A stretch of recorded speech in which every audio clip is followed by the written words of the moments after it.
Allez, bonsoir à toutes et à tous. Tout d'abord, merci aux juges de cette édition. Je commencerai par ma vice-présidente, Caroline Vermeulen. Merci Karine Bedin, Karine Delpy. Merci Annick Fabre, Catherine Favet, Jennifer Gaudreau, Isabelle Le Chevalier et Ronnie de Munter. Si vous voulez bien vous lever. Merci d'avoir officié avec nous pendant tout ce week-end. Je tiens également à remercier Céline De Antoni. Il y en a deux de Karine. Géraldine Tordu et Alexandra Favet, assesseurs cette année.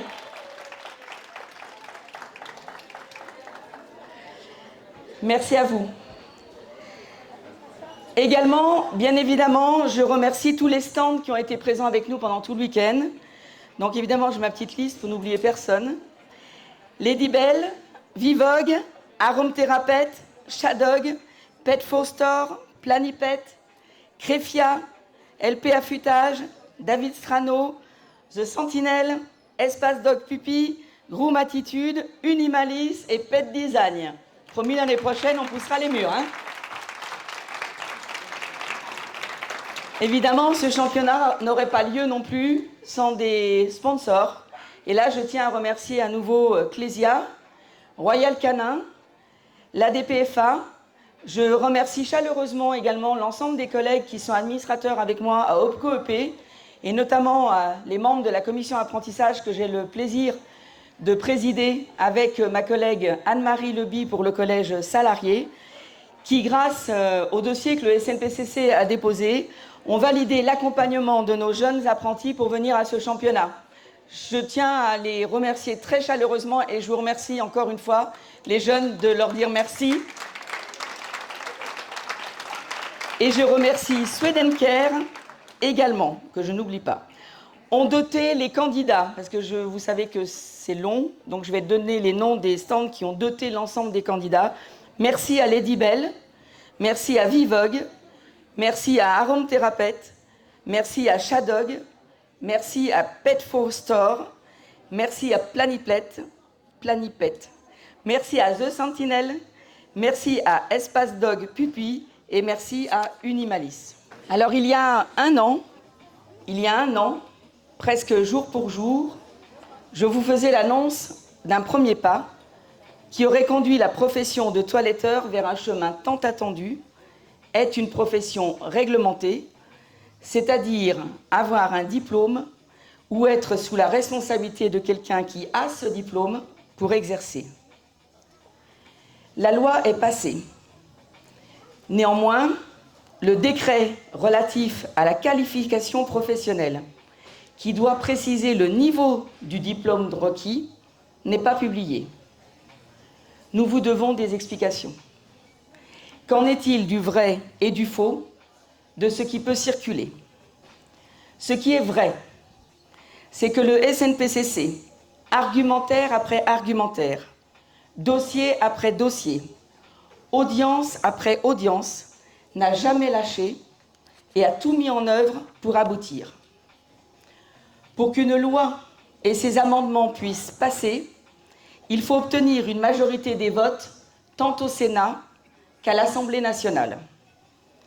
Le Sénat a validé à l'unanimité notre amendement, a reçu l'avis de sagesse du gouvernement, ce que je vous avais annoncé l'année dernière. Mais comme la vie n'est pas un long fleuve tranquille, le jour du passage du texte à l'Assemblée nationale, nous sommes alertés que certains ont fait déposer un autre amendement pour faire supprimer la disposition obtenue au Sénat. Je reste en ligne avec l'Assemblée nationale jusqu'à tard le soir, presque 22 heures, pour nous assurer que ce dernier ne passera pas. L'Assemblée le rejettera à la majorité. Notre amendement sera donc publié dans la loi indépendante votée le 14 février 2022. Ce qui est faux, c'est que certains prétendent que c'est grâce à eux que le décret qui aurait finalisé cette victoire pour la profession n'a pas été publié. Ce qui est vrai, c'est que le gouvernement considère que cette disposition serait contraire aux lois européennes sur la liberté d'entreprendre, d'où la non-publication à ce jour du décret. Ce qui est vrai, c'est que ceux qui prétendent avoir réussi à bloquer notre travail n'ont eu de cesse de tenter de le faire.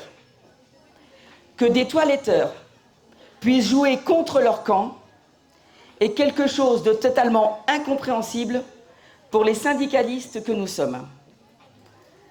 Ce qui est vrai, c'est que lorsqu'une organisation de toiletteurs adhère au PRODAF, le syndicat des animaleries, ses adhérents comptent comme adhérents au même PRODAF pour la représentativité.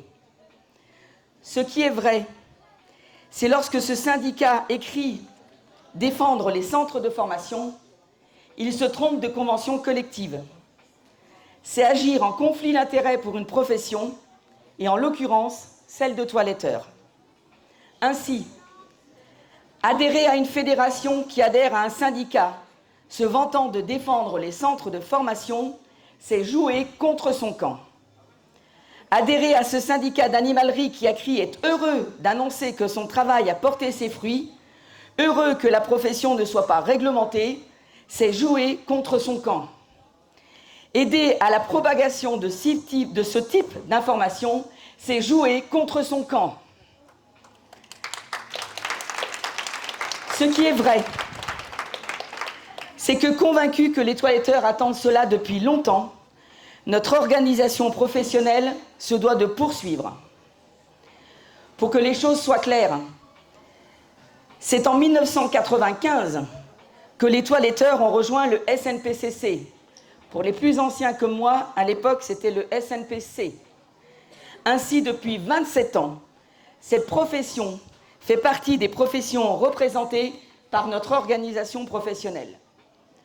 Le rôle d'une organisation professionnelle représentative est de ne jamais baisser les bras. Quand bien même la lumière au bout du tunnel semble lointaine, le SNPCC poursuivra son travail. Toutes ces attaques ne nous ont pas éloignés de notre objectif. Si nous laissons parler ceux qui parlent en notre nom, nous les laissons dénaturer notre voix, notre volonté, nos perspectives.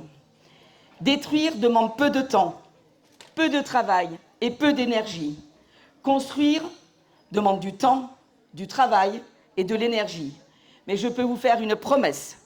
Quel que soit le résultat, nous allons continuer pour vous, à nous battre pour vous. Et là, je regarde tous les jeunes, je peux vous l'assurer.